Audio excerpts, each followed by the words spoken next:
All right, hello and welcome to Someone Else Show. So named because I'm not a political pundit, nor am I a congressman who now does Cameo app for a living. I am someone else, a normal person, if you will. And it goes without saying that hopefully this past week you enjoyed your Thanksgiving.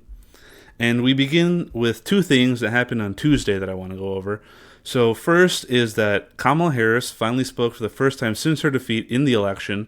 She has been taking some time off in Hawaii to presumably cope with her defeat. So on Tuesday, she and Tim Walz held a virtual meeting with her donors, and it was the usual cringe kind of stuff that we had come to expect from the Kamala campaign. And it started off with Tim Walz leading off giving a small little nothing burger of a speech that lasted about 3.5 minutes.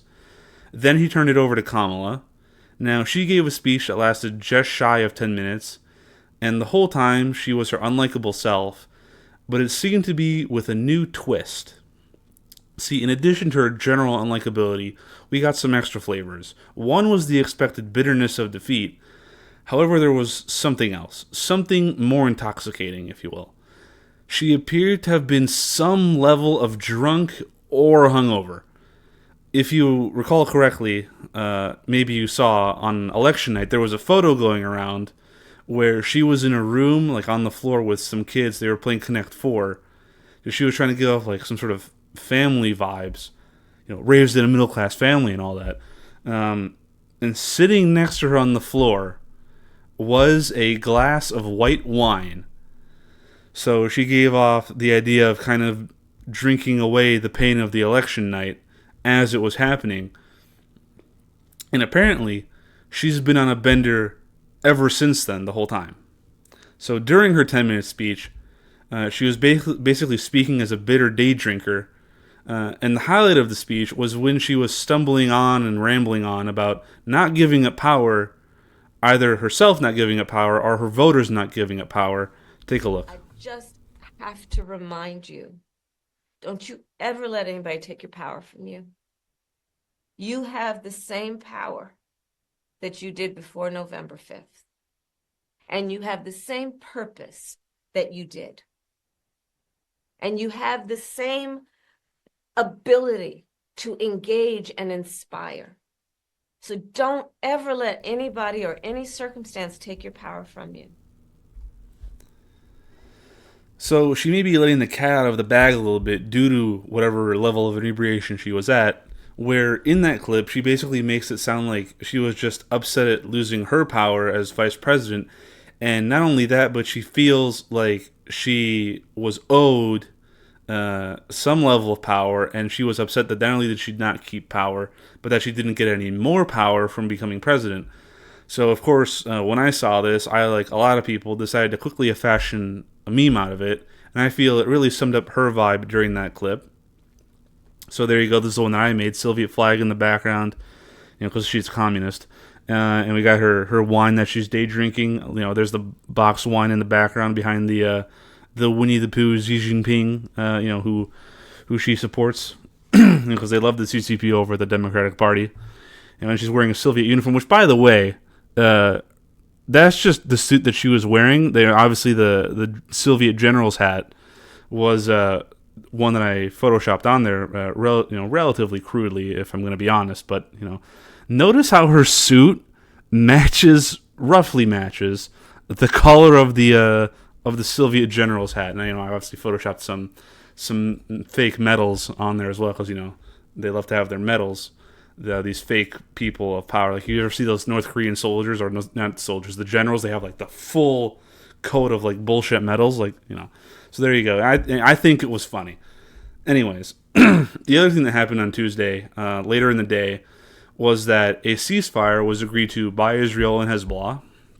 Now, the ceasefire is 60 days. And under the agreement, the idea is Israeli forces will withdraw back out of Lebanon. They will go south back into Israeli territory, or into the state of Israel, while Hezbollah will go north of the Litani River, which is in Lebanon. And UN forces and the Lebanese military will be on the ground trying to maintain some level of peace. Now, the idea here, for Israel at least, is that the length of the ceasefire will get them over the finish line, so to speak, of not having to deal with the current Biden administration. The reason being is because the Biden administration has really been trying to stall out when it comes to actually getting the already promised and authorized by Congress aid to Israel.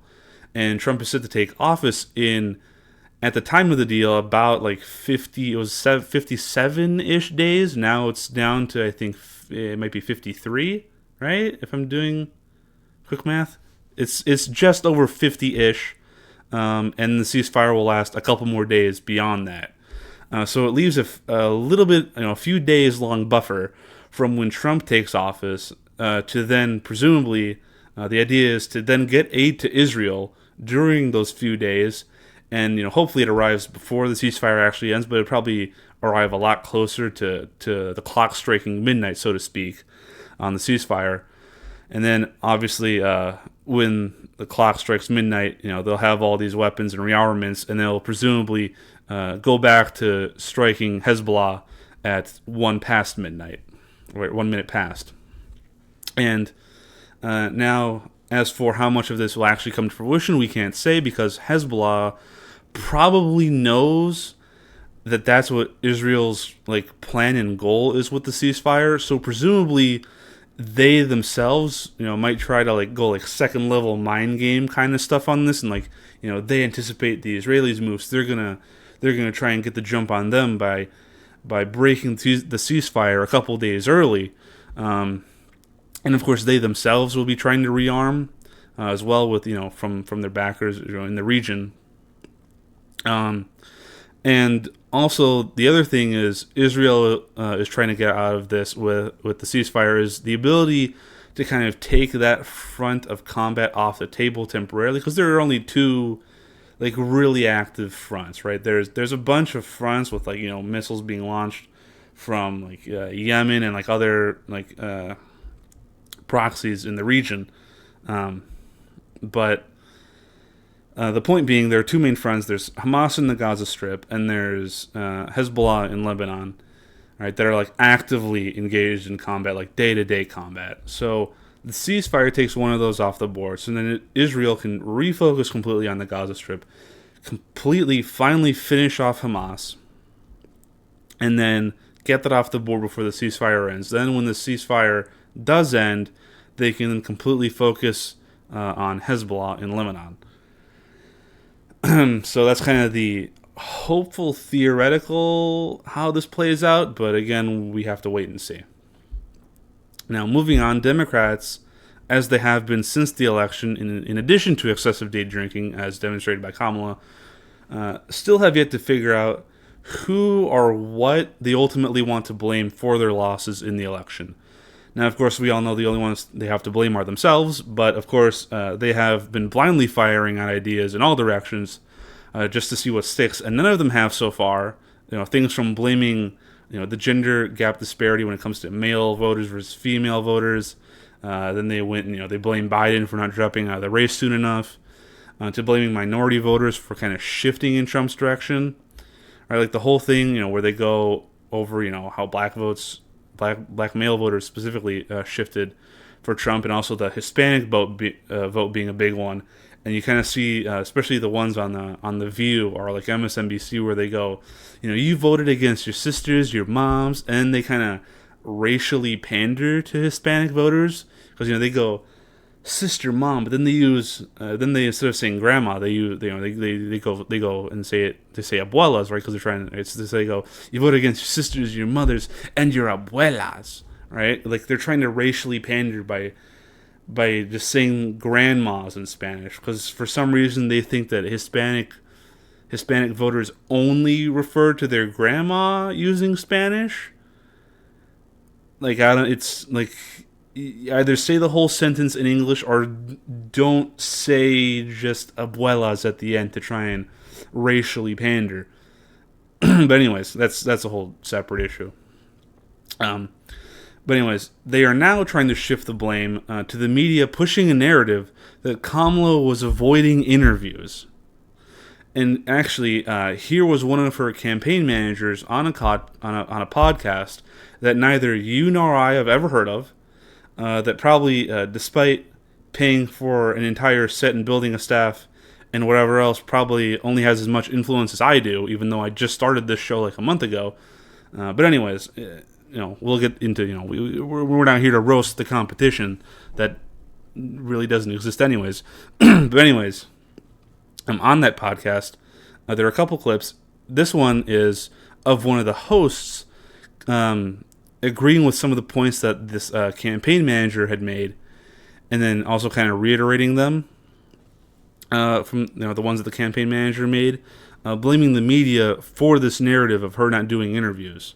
I would say, I mean, look, I am not media hater by any measure, and I think that, we women don't get far in life talking about double standards, so that's not the point. But I do think a narrative, 107 days, 2 weeks up because of a hurricane, 2 weeks talking about how she didn't do interviews, which, she was doing plenty, but we were doing in our own way. We had to, be the nominee, had to find a running mate and do a rollout. I mean, there was all these things that you kind of want to factor in, but real people heard in some way that we were not going to have interviews, which was both not true and also so counter to any kind of standard that was put on Trump that I think that was a problem. And then on top of that, we would do an interview, and to Stephanie's point, the questions were small and processy and about like dumb. They were not informing a voter who was trying to listen to learn more or to understand. And I'm not here to say that the whole system was focused on us incorrectly. I'm just saying, like, again, of the things we need to explore as we move forward as a campaign and as a country, that does a disservice to voters. And, I think back and think we should have signaled more of our strategy early on about podcasts and who we were trying to reach. But we had a limited amount of time to reach the people we were trying to reach, and we were trying to go to them. But being up against a narrative that we weren't doing anything or we were afraid to have interviews is completely and also like took hold a little bit. And we just gave us another thing we had to fight back for. All right, so there's a lot to break down there because that was kind of a long clip. But first off, she tries to sneak in some sort of one of those previously mentioned ways that they're trying to deflect blame from themselves for why they lost and how they're trying to rationalize how it isn't their own damn fault that they lost, which is that they only had 107 days. And then she says that for 2 weeks the media was on about how Kamala wasn't doing interviews, and she kind of tries to pass it off like they didn't do interviews for only 2 weeks. Because she's trying to rewrite history, right, in the public conscious, right? She's trying to wipe it. She's trying to get everyone to kind of forget that it was only. She's trying to make everyone think. She's trying to gaslight everyone that it was only 2 weeks that she wasn't doing interviews because the media was only going on about it for 2 weeks. And first off, I just have to say, like, as a reminder, there's an old adage that history is written by the victors, not by the losers, and you are a loser, so you don't get to rewrite history.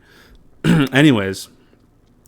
The thing is that Kamala didn't not only do an interview for the 2 weeks that the media was going on about how she didn't do an interview, she didn't do an interview for her first 40 days since she was nominated. The reason why the media was only going on for 2 weeks of it, because the first 26 days go by, and then they start noticing, 26 days is a long time to not do an interview, and they spent the next remaining 14 days of those 40 days going on about how she wasn't doing an interview for so long.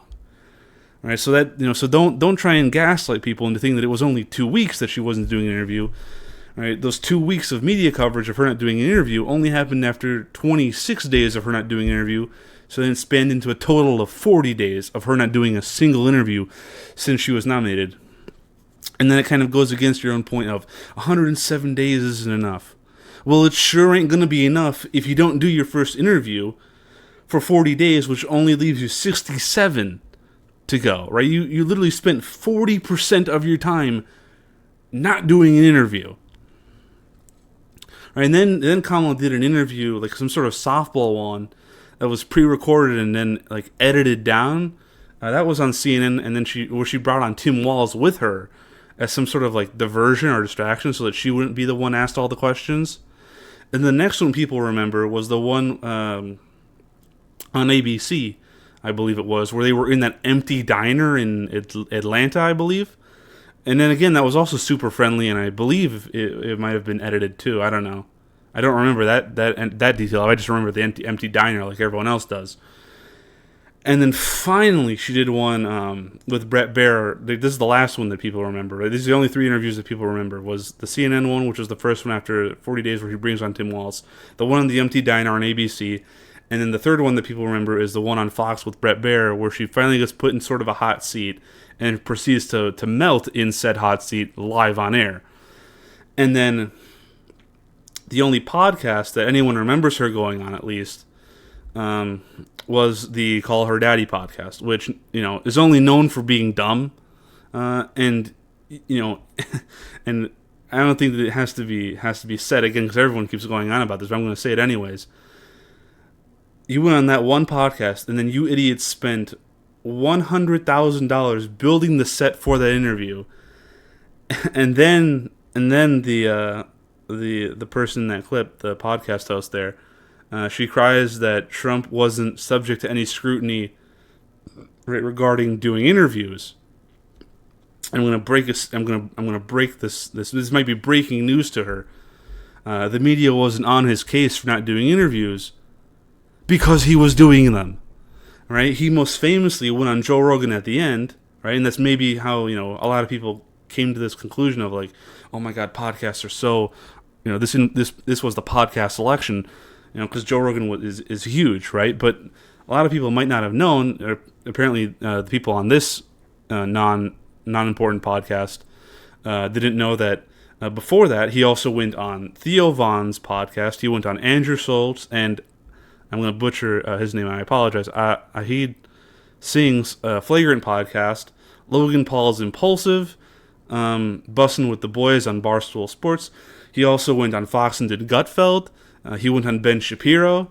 And then he also did that the viral golf video doing the under 50 challenge with pro golfer Bryson DeChambeau.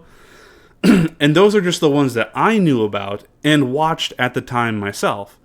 And then there's a whole nother list of other ones that I didn't even know that he did, but just the ones that I saw already like doubles all of the mainstream television interviews combined with the one Call Her Daddy podcast episode that she did. And the other ones that he did were 6 Feet Under with wrestler Mark Calloway, better known as The Undertaker. He went on Aiden Ross, Lex Friedman, Full Send, PBD, Dan Bongino, and Maintaining with Tyrus. And then also, by the way, J.D. Vance also did a good portion of those same podcasts in separate episodes from Trump. Right? This wasn't like how Kamala went on CNN with Tim Walz to distract for her, so she wouldn't have to answer any questions. Trump and Vance did them in separate episodes. So so for Vance also did more episodes, interviews than Kamala did. Right, and that's just like raw count of different podcasts and shows.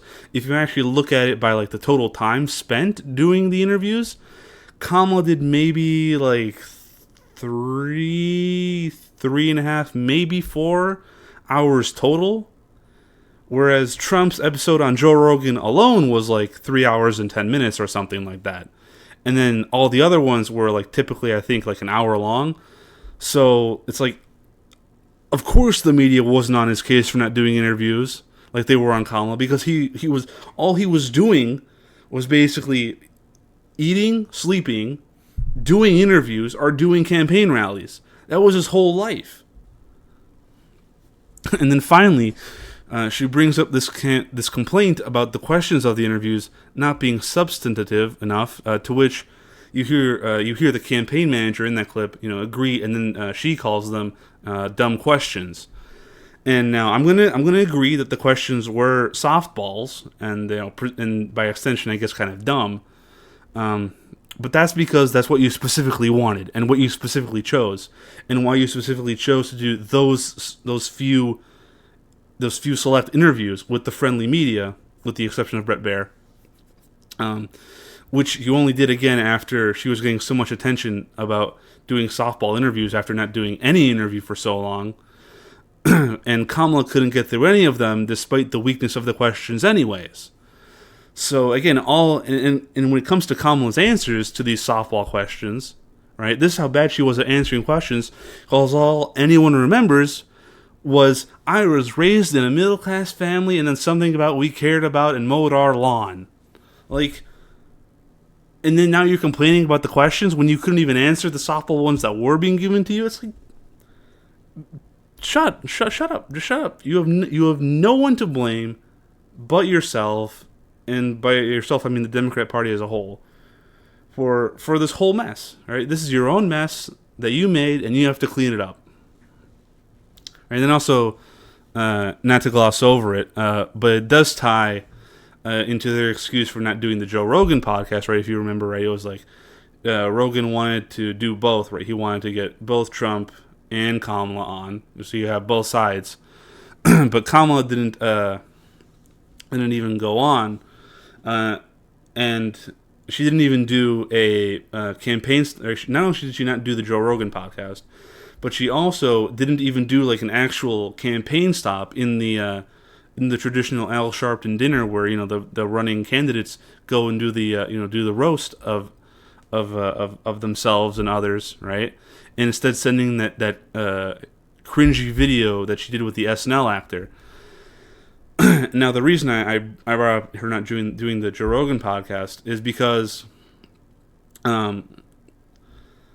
they bring it up in this other podcast, and everything I mentioned so far kind of contributes to why they didn't agree to go on. But here is the clip from that same podcast where the campaign manager herself clarifies the alleged reasoning for Kamala not going on. One of the, I'm believed to be the more tedious post-election debates is about, should Kamala Harris have gone on Rogan? Can you just, not to be tedious about it, could you talk a little bit about how close she came to doing it, why it didn't happen? Yeah, there's a lot of intrigue around this, a lot of theories. It's pretty simple. We wanted to do it. I hate to repeat this over and over, but it was a very short race with a limited number of days. And for a candidate to leave the battleground to go to Houston, which is a day off the playing field in the battleground, getting that timing right is really important. So we had discussions with Joe Rogan's team. They were great. They wanted us to come on. We wanted to come on. We tried to get a date to make it work, and ultimately we just weren't able to find a date. We did go to Houston, and she gave a great speech at an amazing event. The Beyonce event? Yes, well, I'm going to call it reproductive freedom, and because Texas is ground zero for the impact of these Trump abortion bans. There's a story out today, in fact, of another young woman who lost her life because of it. And we were hoping to be able to fit it in around that, and ultimately weren't able to do it. As it turns out, that was the day that Trump was taping his Joe Rogan. Which they had never confirmed to us. We kind of figured that out in the lead up to it. She was ready, willing to go on Joe Rogan. Would it have changed anything? It would have been it would have broken through, not because of the conversation with Joe Rogan, but because the fact that she was doing it. And that was really the benefit of it. Will she do it sometime in the future? Maybe. Who knows? But it, didn't ultimately impact the outcome one way or the other.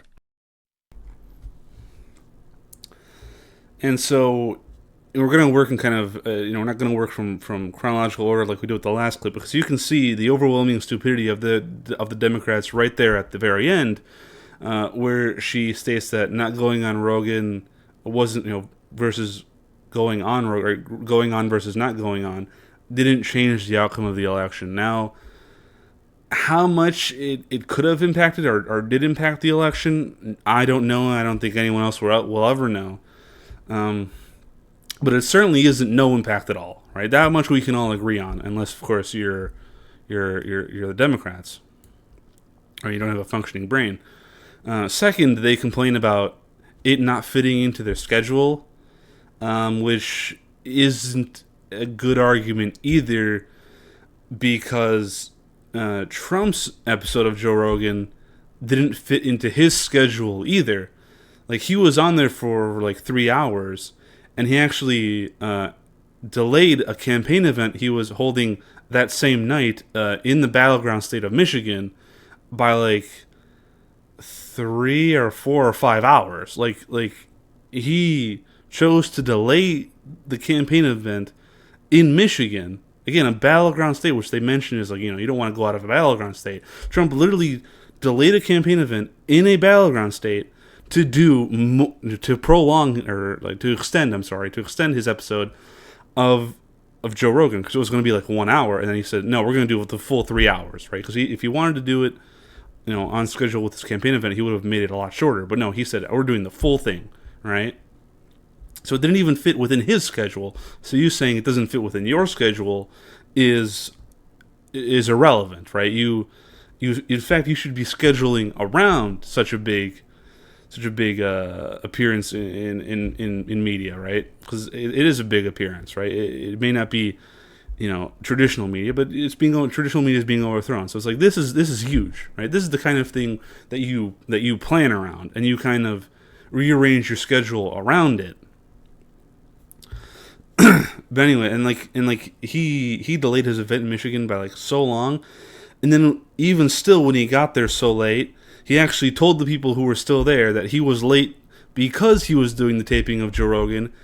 And then when everyone heard that, they cheered that he had actually taken the time to do a longer taping of Joe Rogan. That's how important it was. Like, the people in Michigan, in a battleground state, were actually thrilled that he chose that, right? And also, they mentioned that they couldn't get on Joe Rogan that day that she happened to already have her schedule lined up for her to be in Texas, because she was holding that now infamous event where people only came because they wanted to see Beyonce perform. But then all she gave was like a 2-minute speech and then left. And then so did everyone else who came to see her specifically, also left the event.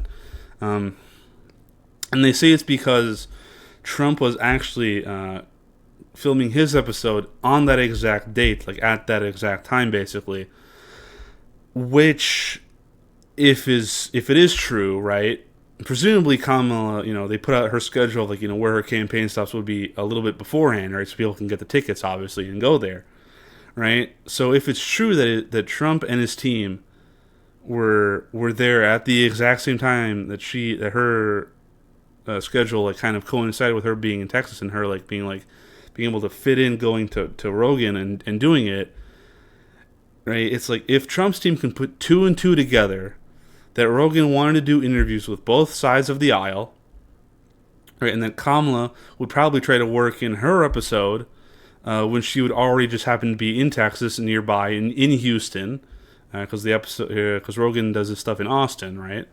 So she'd be relatively close. She'd be in Houston, right? So if Trump's team could put 2 and 2 together, then honestly, you kind of have to give props to him and his campaign for having the savvy to recognize that they could undermine you and your plans by booking it before your campaign did for some reason. Like, I don't know how you guys didn't know that you would be there before Trump's team did, because you would have the schedule internally and then you release it to the public, which is then how presumably Trump's campaign learned about it. So you could have scheduled it before you released the schedule publicly, but you didn't. And again, credit to Trump and his team. They were savvy enough to recognize, put 2 and 2 together and undermine you. So it's still your own damn fault, right? It's your own damn fault for being lazy about it and being idiots, and allowing even the opportunity for Trump to outsmart you, right? Which is basically what they're admitting with this is that basically his campaign outsmarted and outplayed Kamala's campaign with that move. And now onto a story that broke as I was actually writing that portion of the episode. Because you'll be surprised that I write these as they develop, as these stories develop throughout the week. I don't just write them all the night before. Sometimes I do a little bit of that, but I try to. Anyways, so a bunch of this was on Wednesday, I believe. A bunch of Trump nominees were targeted. This was like maybe Tuesday night going into Wednesday morning. Maybe is what it was, where a bunch of his nominees for his administration were targeted with bomb threats or swatting. And this includes Elise Stefanik, Trump's pick for U.S. ambassador to the UN, Z. Leldon, the nominee for EPA administrator, Brooke Rollin, the lead pick for the agriculture department, the pick to lead the agriculture department, Lori Chavez de Deramir, the pick for Secretary of Labor, and again, I apologize if I'm butchering any of these names, which I probably am. Lori is the nominee for head of the Department of Housing and Urban Development. Scott Turner, CIA Director nominee John Radcliffe, Pete Hegseth, the nominee for Secretary of Defense. Even Trump's former pick, no longer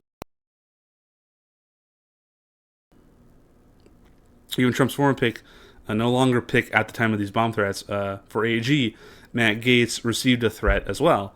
So of course, this is just the left going back to old unreliable. It's because it's not really been reliable for them, but threatening or attempting to kill people that they don't like. And this honestly kind of in particular reminds me of that time when leftist radicals were protesting outside of the homes of Supreme Court justices when the Dobbs decision, the overturning of Roe v. Wade, was leaked early to the public, and then someone actually showed up to Justice Kavanaugh's house with a pistol and like a knife and some other things and like some zip ties or something, planning on going on doing bad things to him and his family. And the only reason he was stopped is because obviously the Supreme Court justices have security outside of their houses. But anyways, radical leftists, every day only deepen the connection between themselves and terrorists like Hamas, because they both really just seem to be fond of going in people that they don't like, along with their families, in their own homes, like they did on October 7th. But anyways, thankfully, all these nominees and their families are safe, and the threats have been cleared, and hopefully, whoever the individual or individuals were that called in these threats get tracked down and arrested and have the book thrown at them for all this. And then moving on to more threats, this time a little bit less serious, from the mayor of Denver, right? The prestigious city of Denver, Colorado. Earlier this week, said mayor Mike Johnston decided that he was also going to be part of the resistance, right? Because you have all these governors like Gavin Newsom in California, they're going like, we're going to lead the resistance against Trump, right? And, so he's just joining their bandwagon. But he is calling for both local police and citizens to obstruct any ICE operations in the area, asking them to create a Tiananmen Square type moment in response to Trump's planned deportations. Which, first off, this is coming from the mayor of Denver again, right? The city in America with the highest amount of illegal immigrants per capita, right?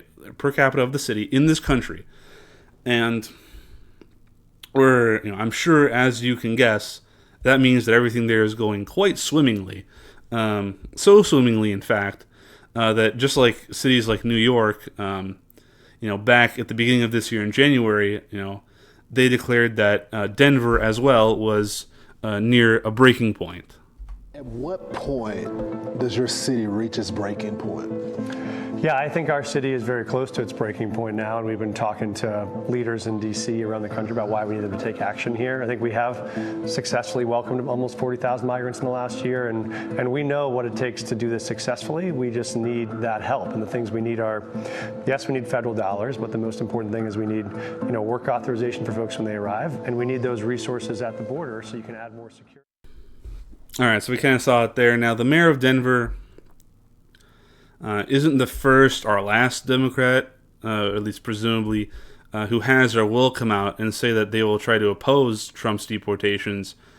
However, as far as I know, he is the first that is willing to say that he will go to jail over it.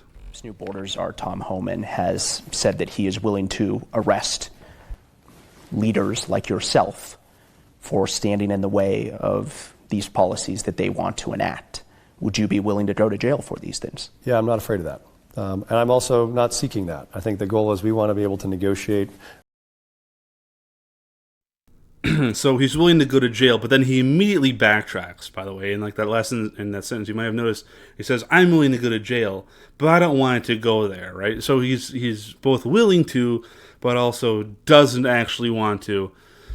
So, but anyways, regardless, even if he is trying not to go to jail, despite saying that he will do it, rest assured, he will be. Because here is actually Trump's borders are. And again, I love that this is now just an official title. Borders are. Tom Homan responding to that exact same clip that we just saw. Heard this mayor out there in Colorado. I want to get your reaction to it, and I want you to be clear about who has jurisdiction: the federal government or state and local governments. Well, look, me and the Denver mayor, we agree on one thing: he's willing to go to jail. I'm willing to put him in jail. Because there's a statute, it's Title 8 United States Code 1324 III, and what it says is, it's a felony if you knowingly harbor and conceal an illegal alien from immigration authorities. It's also a felony to impede a federal law enforcement officer. So if we don't want to help, that's fine. He can get the hell out of the way. But we're going to go do the job. President Trump has a mandate for American people. We got to secure this country. We got to save American lives. And I find it shocking that any mayor of a city would say, President Trump's been clear. We want to concentrate on public safety threats and national security threats. I find it hard to believe that any mayor or governor would say they don't want public safety threats removed from their neighborhoods. I mean... All right, so there we have it. It's also, guys, the mayor of Denver will go to jail. They can at least agree on that, right? There's some bipartisanship for you. And he also might actually be right when he says that it will be a Tiananmen Square moment because, he's a Democrat, which thus, by extension, at least to some sort of level, he's a communist, which means he's in line with the CCP, right, the Chinese Communist Party. And as we all know, their perspective on Tiananmen Square is that it didn't happen at all. So if that's the way he's interpreting it, then we might actually agree, because he's going to get arrested, he's going to disappear from public conscious, and he's also going to go unremembered. So maybe he's actually right. If that's the angle that we're going to go with. And speaking of unremembered by history, of course, this week being Thanksgiving, and it being a big event, and Thanksgiving being an American, and also, I guess, Canadian, they also have it too, holiday, and the leftists are very much opposed to America. They, of course, showed up at the Thanksgiving Day Parade in New York, doing the usual thing, blocking the streets, blocking the route of the parade, and then they were removed, and then that's what this looked like.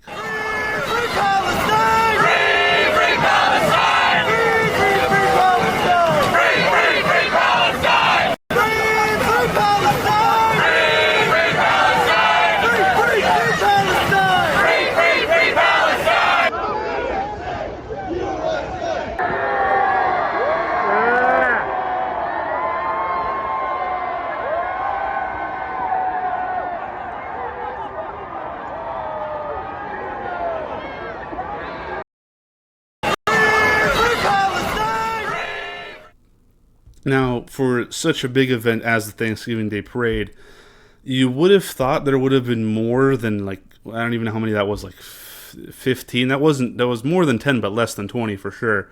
So I'm just going to go in the middle and say 15. Or you'd think there would be more than 15 leftists in the middle of New York City willing to do that, but I guess not. And I'm totally fine that there wasn't any more people that they could muster. And also, something that might have been just as shocking was, again, in the middle of New York, or in the middle of leftist New York City, right, deep blue territory, people started chanting USA, USA, and then cheering when the police came to get these schmucks out of the street.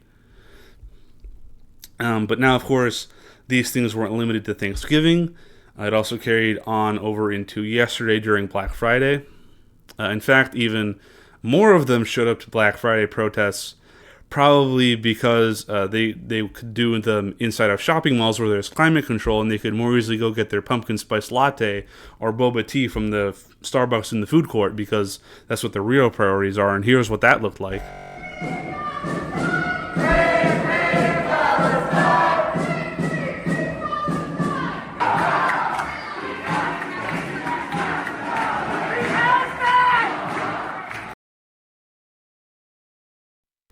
And all this does is just serve as more evidence that these people are fucking stupid, because, as you may have noticed, some of them have, and this was, I think, the only sign really that I could see there. Like, they just have a bunch of the same sign, where it was, and it's double-sided, so one side doesn't say this, but the other side does, where it says they are calling for a ceasefire.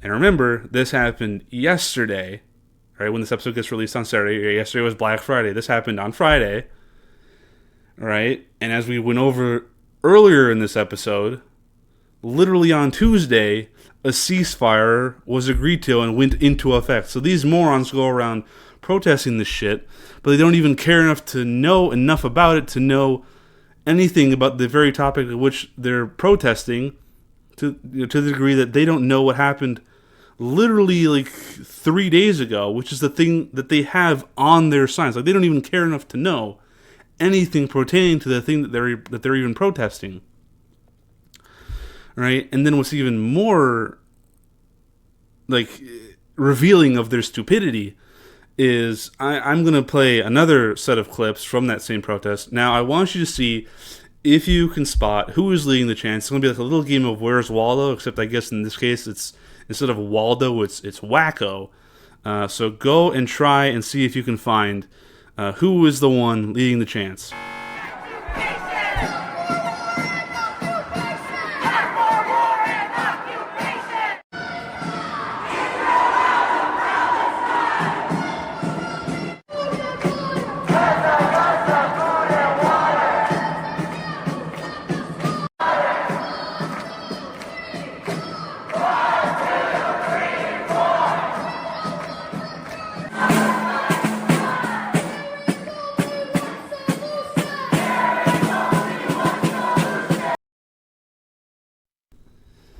So, if you were keen-eyed enough to see, you saw that. You saw that right. These people are literally dumber than a child. They are being led by a little fat boy throughout this shopping mall, and you know they're literally dumber than a fifth grader, right? You remember the old game show? Are you smarter than a fifth grader? Apparently not. These people aren't. And this also. Definitely, there's some blame to be put on the parents for, one, indoctrinating this kid into this cult. But also, not only is he now going to be bullied in school for being fat, he's also going to be bullied for this now too. So good job on the parents. You're really setting this kid up for failure, and to enjoy a great life. Now, this also demonstrates one of the issues for the Democrats when it comes to getting a coherent coalition within their own party, because as we're going to see in this final clip from that protest on Black Friday, they finish up by going up to a bank, and here's what that looked like.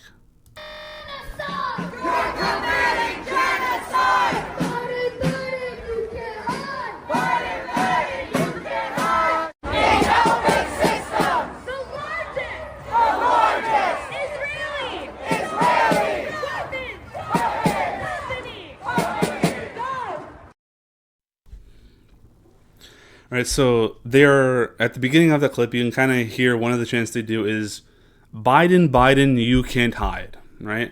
So this was actually a protest by the extreme left against the more bog standard left, and of course, naturally, you know they continued doing this outside of a bank, probably because they're xenophobic and racist, and they just went, "Ooh, bank equals money and Jews." So that's probably why they ended up. Maybe they didn't choose it. You know, maybe it was like a subconscious decision on their part. I don't know. Maybe they did it on purpose. But either way, you know, that's a choice. And finally, we get onto our final topic of the day, which involves Trump's administration and monetary policies. And there are actually two stories. One of them is just a short little tidbit, and that is that Trump's administration and the outgoing Biden administration have signed a transition agreement, and this is something that the outgoing party and the ingoing party always do. You know, they kind of cooperate. You know, doing the transition of power, and the Trump administration in this agreement is already going to be saving us taxpayers money, The transition will be entirely privately funded, because normally this is government funded, but this one will be privately funded. So it won't use government money, it won't use government buildings or technology provided by the GSA, which is the General Services Administration, which is, for everyone watching this, because I also didn't know what this three-letter agency stood for. I didn't even know it existed. You probably didn't either. But basically, what this three-letter agency does is it just handles like the more day-to-day logistics of the government. Like if, I don't know, the offices in Congress need pens to be restocked, they go and buy pens from Office Depot or something. I don't know. Right? But that's, these are the people who get staples and stuff for staplers, basically. And also, they give out, laptops and stuff. But anyways, this might be also to ensure that the Trump team isn't surveilled like it was last time entering office by the outgoing Obama administration, where when they gave him, all these, again, we mentioned that they won't be using government buildings or technology provided because, it was kind of bugging. They were a little bit, they were spying on the Trump administration, so they don't want to have that sort of, Trump really learned from the last time around. He's learning with these picks, he's learning with how he's handling the transition. So it's a learning, it's a learned thing from last time. But it is saving taxpayer money. So again, there's some ties to fiscal things in there. But the bigger fiscal story relates to this talks about the tariffs on Mexico and Canada, also a lesser one on China that Trump announced. He announced that he'd be imposing 25% tariffs, not on any specific product or industry, but just across the board on everything that comes over the border or that's produced in Mexico and Canada, and then also a 10% one on goods from China. So what this has done is it has spurred a bunch of talk about how this will cause Trumpflation.